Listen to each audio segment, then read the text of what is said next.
জুলাই বিপ্লব, সাবেক স্বৈরাচার প্রধানমন্ত্রী শেখ হাসিনার ভারতে পালিয়ে যাওয়া ও দুর্নীতি সহ বিভিন্ন বিষয় নিয়ে কাতার ভিত্তিক সংবাদ মাধ্যম আল জাজিরার সঙ্গে কথা বলেছেন অন্তর্বর্তীকালীন সরকারের প্রধান উপদেষ্টা ডক্টর মোহাম্মদ ইউনূস।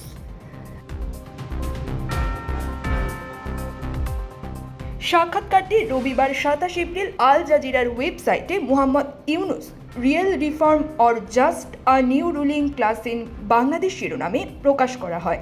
মাছে ভাতে বাঙালি, আর সেই মাছ পেতে আসুন লন্ডন ফিশ নেটে। জি হ্যাঁ, ইস্টহ্যাম পুরাতন টাউন হলের সন্নিকটে আপনার প্রিয় মাছের সম্ভারে ভরপুর। আসুন, দেখুন, বাজার করুন ছোট বড় সব ধরনের মাছ।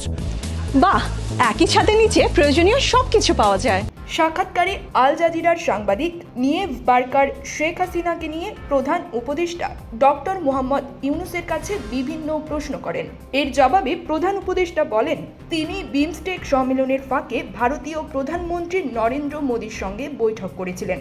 সেখানে শেখ হাসিনাকে চুপ রাখতে বলেছিলেন তিনি, কিন্তু জবাবে মোদী বলেছিলেন তিনি এটি পারবেন না, কারণ ভারতের সবাই সামাজিক যোগাযোগ মাধ্যম ব্যবহার করে, এটি সবার জন্য উন্মুক্ত।